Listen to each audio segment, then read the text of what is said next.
His felony convictions were tossed, so yes, he can own guns.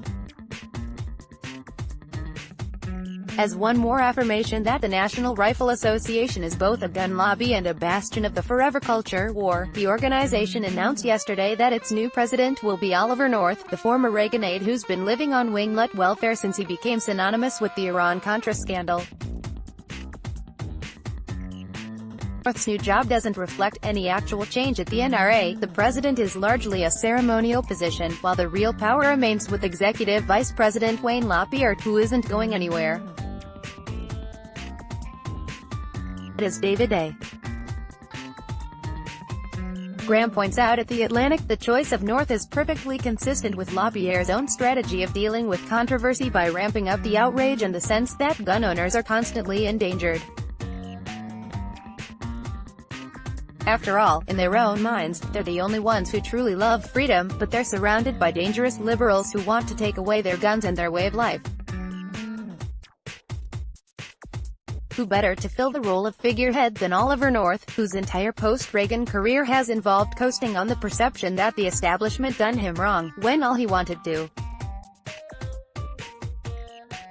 do was what's best for America. Oh, sure, he contrived a secret, illegal program inside Reagan's National Security Council to ignore an international arms embargo and sell weapons to Iran. Then he and his pals took the money from the arms sales and funneled it to the Contras, the guerrilla army trying to bring down the elected, but socialist, therefore evil government of Nicaragua, in defiance of a law forbidding U.S. aid to the rebels. Sure, North broke some dumb laws, but that's not the point. The point is that he loved America and hated communism, and that made it all okay.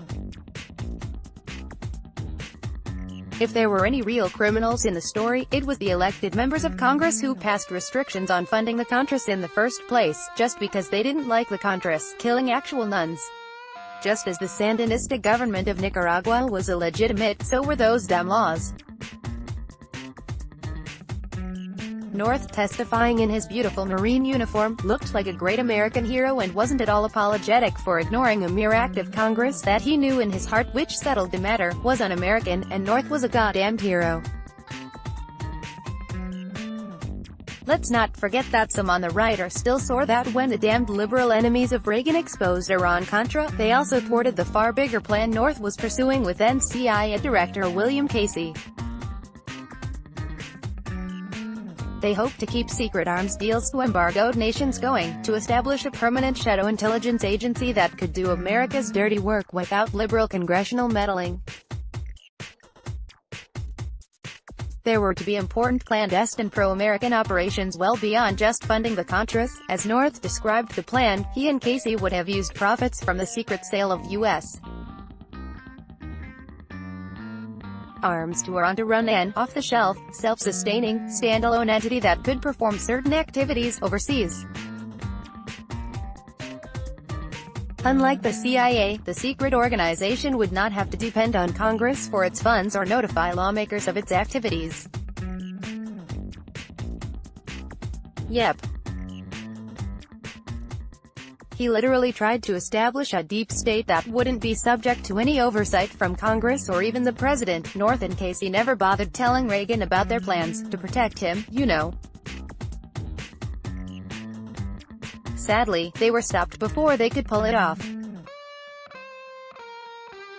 And yes, even that 1987 Los Angeles Times piece noted polling that suggested North was winning in the battle for public support.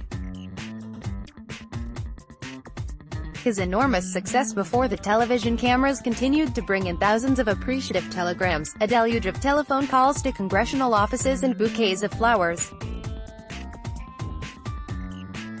He was a lovable rogue, and was a little shadow government if the guy who tried to set it up loves America. North rode the right-wing adulation into an attempt to run for the Senate, but at the time, the country hadn't gone full goose crazy yet, so North had to settle for a lucrative career in radio talk as a hero of the right, because he was such a compelling, patriotic victim. It makes perfect sense that the perpetually aggrieved NRA would choose him as its titular leader, because look at just how angry some old liberal blogger already is about what North did for America over 30 years ago. This should really get under the skin of elitists who use words like titular, hey,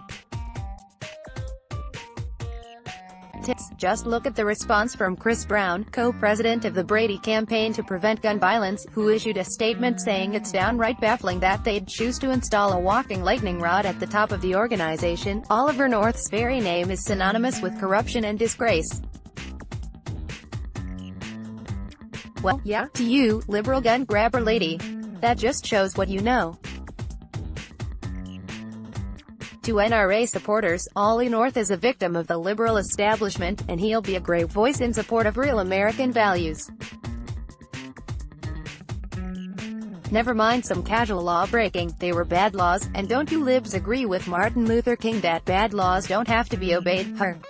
As NPR notes, when lifetime members of the NRA submit their ballots for the NRA Board of Directors, Oliver North has been the top vote-getter again and again. He really understands them. As usual, The Onion makes the perfect case for why North and the NRA are a match made in right-wing heaven. NRA touts Oliver North's expertise at avoiding jail time for colluding with hostile foreign powers. https://t.co/parcallumbopec.twitter.com/cheese5p6vngx. The Onion, at The Onion, May 7, 2018. This is, after all, the right-wing world where a 4-year-old who's learned to operate the mechanism of a bolt-action rifle and immediately go for the trigger is simply adorable. This is, as the man says, America.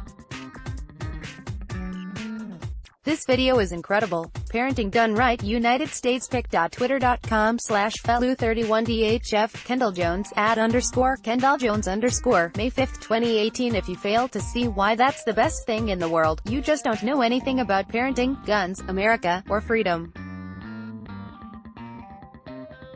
Get ready for the bumper stickers saying, "My president is Oliver North." Follow Dr. Zoom on Twitter. Don't take for granted that the institutions you love will always be there, like democracy and Walkette.